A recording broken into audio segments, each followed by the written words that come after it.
Құрметті менің кішкентай оқушым, математика пәнінен келесі 58-ші сабаққа да міне келіп жеттік. Бүгінгі сабақта біз шамалардан алған білімімізді, шамаларды өлшеу тақырыбынан алған білімді ары қарай пысықтаймыз, қайталаймыз. Яғни масса өлшем бірліктеріне байланысты тапсырмалармен жұмыс жасайтын боламыз. Бірінші тапсырмадан бастайық. Суретке қарай қой. Суреттен нелерді көріп тұрсың? Бұл суретте біз жануарларды көріп тұрмыз, нақтырақ айтқанда, үй жануарларын көріп тұрмыз. Тапсырмайда былай дейді. Әр жануардың массасын ата. Бірінші, әрбір жануардың массасын атаймыз, одан кейін осы массаларды өсу ретімен жаз дейді. Ендеше жануарлардың массасын атайық. Ең бірінші мысықтан бастайық. Мысықтың массасы 5 килограмм, әтештің массасы 4 килограмм, тауықтың массасы 2 килограмм, ешкінің массасы 30 килограмм, үйректің массасы 3 килограмм, мына жерде түйе де, сиыр да 100 килограмм болуы мүмкін, шамамен бөлек-бөлек. Қойдың массасы 20 килограмм, бұзаудың массасы 60 килограмм және қоянның массасы 7 килограмм. Міне атадық. Енді массаларды өсу ретімен жаз дейді. Яғни өсу дегеніміз, біз білеміз, өсу дегеніміз бара-бара біздің шамаларымыз өсе беру керек. Ол үшін біз мына тұрған ең кішкентайынан бастаймыз. Бізде ең жеңіл жануар ол түсінгенімше тауық. Ендеше 2 килограмм ең кішісі, өсу ретімен жазатын болсақ. Тауық 2 килограмм. Одан кейін 3 килограмм бізде үйрек, 3 килограмм. 4 килограмм ол әтеш. 5 килограммдық мысық. 6 килограмм жоқ. 7 килограмм қоян бар, 8 килограмм жоқ. 9 жоқ. 10 жоқ. Ары қарай енді 2 таңбалы сандарға қарайық. 2 таңбалы сандардың ішіндегі ең кішісі, міне 30 тұр, 20 тұр және 60 тұр. Ең кішісі 20. Демек 20 килограмм, сосын 30 килограмм, одан кейін үлкен 60 килограмм жазылады. Және 3 таңбалы сан бұл жерде бізде біреу, сондықтан ең үлкені 100 килограмм деп жазамыз. Үтір арқылы өсу ретімен орналастырдық. Мына жерде қосымша тапсырма берілген екен, бұны былай салыстырып өтейік, бірақ бұған қатысты ешқандай нұсқаулық жазылмапты. Келесі, екінші тапсырма. Жануарларды массасының өсу ретіне қарай жаз дейді. Өсу дегенім жаңа айтып отырдым, Қоян 8 килограмм, жолбарыс 40 килограмм, аю 90 килограмм, түлкі 20 килограмм, қасқыр 30 килограмм. Өсу ретімен жазу үшін ең кішісінен бастаймыз. Ол үшін бір таңбалы сандарды қарап аламыз. Бір таңбалы сан бізде біреу ғана. Ол 8, сондықтан 8 килограммны бастаймыз. Ең жеңілі қоян. Одан кейін өсу ретімен кете береді. 20 килограмм, 30 килограмм, 40 килограмм және 90 килограмм. Ең жеңілі қоян, ең ауыры аю екен. Үшінші тапсырма. Аңдардың мекені қайда? Есептеп, ненің қай жерде мекендейтінін айт дейді. Аңдарды көріп тұрмыз, 4 аңды, ол қоян, борсық, аю және түлкі. Төртеуінің мекенін, қай жерде мекендеп жүретінін табу керекпіз.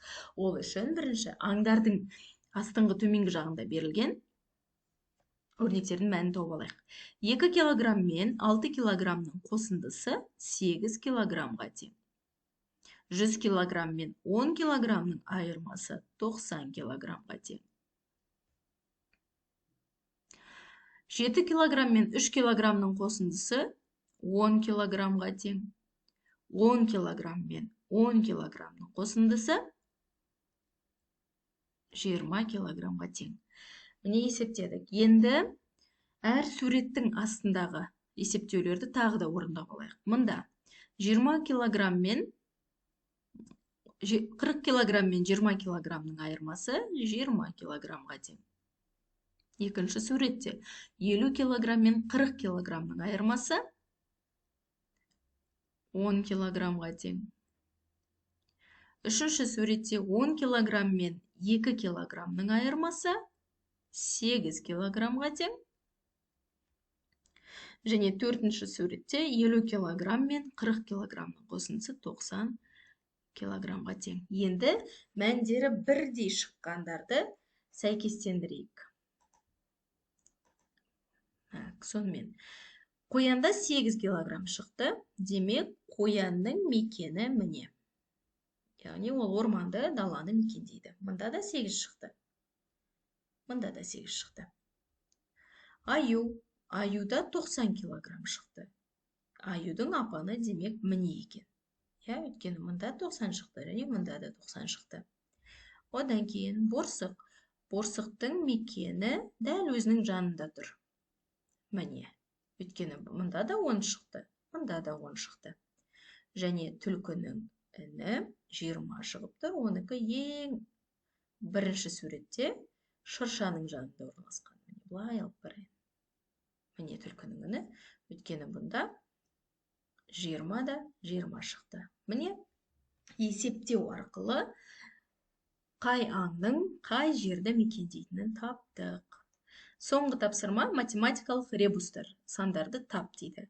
Яғни, суреттерге қарай отырып, біз өткен сабақта ребустар, басқа тырқыштар тақырыбында өткенбіз. Әр суреттің артында бір сан жасырынып тұрады.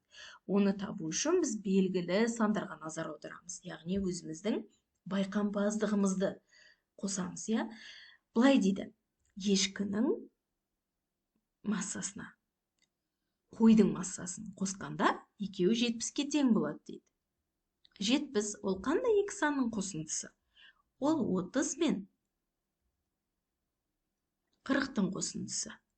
Демек, қой мен ешкінің біреуі 30, біреуі 40 килограмм деген сөз. Ол үшін бүгінгі тапсырмаға жоғарыға қарайық. Ешкі неше килограмм еді? 30 деп берілген, солай ала берейік. Ешкі 30 килограмм деп алайық. Қой қанша болды? Белгілі 70-тен 30-да азайтамыз. Демек, қой 40 килограмм. Сонда 30 бен 40-тың қосындысы міне 70 шығып тұр. Енді мұнда жазамыз. Ешкіні біз таптық, ол 30 килограмм болса, қой 40 килограмм болса, мұнда ит қанша дейді. Егер барлығының қосындысы 90 екенін ескерсек, 90-нан 30-да азайтамыз. 60-тан қойдың массасын азайтамыз. 40-ты. 20 қалды. Демек, иттің массасы 20 килограмм. Біздің мақсатымыз осы иттің массасын табу керек болған. Сонда иттің массасы 20 килограмм. Бұл оқулықта берілген тапсырмалар. Міне, шолу жасадық, орындап шықтық. Мүмкіндігімізше. Енді дәптердегі тапсырмаларға өтейік. Дәптерде өлшеу тақырыбына қайталауға екі тапсырма ғана берілген. Біріншісінен бастаймыз. Былай дейді. Жануарлардың массасын анықта және жаз. Бірінші таразыға қараймыз. Таразының сол жақ басында гір тастары тұр. Олардың массалары белгілі. Қанша? Үлкен гіртасы мен кіші гіртасын қосамыз. Яғни 6 мен 2-ні қоссақ, таразының сол жақ басы 8 килограмм. Оң жақ басына қарайық. Оң жақ басындағы иттің массасы белгісіз. Екеуі міне теңесіп тұр таразының басы. Тең болса, демек, мұнда 8 болса, мұнда тең көрсетіп тұрса, иттің массасы, күшіктің массасы неше килограммға тең? 8 килограммға тең. Ит міне шықты. Енді келесі. Жаңа біз күшікті таптық.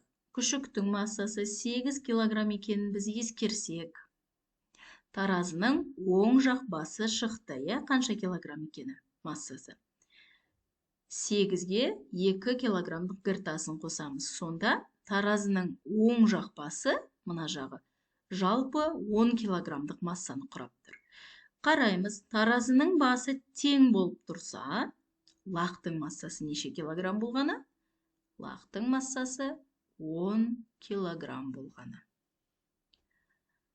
Мына жерге жақшаның ішіне лақ деп жазып қойсақ болады, иә? Мұнда 8 килограмм бұл күшік деп жазып қойсақ болады. Күшіктің массасы. Ары қарай кеттік. Мен түсінікті болу үшін түсіндіріп отырып, шимайлап отырып, бояп отырып жасаймын. Сен дәптеріңе оны әдемілеп, ұқыпты жазуды ұмытпа. Келесі, мынау күрке тауық. Күрке тауықтың массасы белгісіз. Бірақ оның массасы мына жерге қарасақ бірдей болып тұр. Оң жақтағы таразыдағы кір тастарының массасымен бірдей. Үлкен кір тасы мен кіші кір тасын қосамыз. 5 килограммға 2 килограммды қосамыз, 7 килограммға тең екен. Демек, тең болып тұрса, мына күрке тауықтың массасы да 7 килограмм деген сөз. Күрке тауық қысқарып жаза салайын. Егер күрке тауықтың массасы 7 килограмм екенін біз ескерсек, таразының оң жағындағы жалпы массаны тауып алу керекпіз. Ол үшін біз 7-ге мынау 3 килограммдық кір тасының массасын қосамыз. 7-ге 3-ті қоссақ, мұнда тең болады. 10 килограмм. Мұнда 10 килограмм шығып тұр, ол екеуі тең дейді. Демек, қозының массасы 10 килограмм мұнда. Қозы. Міне таптық. Екінші тапсырмада. Әрбір шаманың мәндерін бірдей түспен боя дейді. Бір қарағанда тапсырма түсініксіз болуы мүмкін. Енді біз әрбір шама деп қандай шаманы айтып тұр, қарайық. Бұл жерде шамалардан литр бар, килограмм бар, сантиметр бар, дециметр бар. 4 түрлі шаманы тауып алдық. Бізге айтады, осы әр шаманы мәндерін бірдей түстерге боя дейді. Мысалы, литрді бірдей қызыл түске бояп шықсақ болады. Мен мысал түрінде көрсетем. Сен дәптерге оны әдемілеп, ұқыпты, сыртына шығармай, сызықты жақсылап бояй ғой. Келесі, килограмм. Килограммды мысалға алайық, жасыл түспен бояйық. Түстерді өзің таңдайсың. Өзіңнің қалауың бойынша. Мысалы, мұны жасылға бояйық. Одан кейін сантиметр. Сантиметрлерді мысалға көкке бояйық. Міне мұнда да сантиметр. Және ең соңғы дециметр қалды. Дециметрді де өзің қалаған бір түске боясам болады. Мысалы, мен күлгін түске бояйым. Міне 57-ші сабаққа берілген тапсырманы да орындап шықтық. Егер барлығы түсінікті болса, маған лайк басып, жазылып кетуді ұмытпа. Келесі сабақта кездескенше сау бола ғой.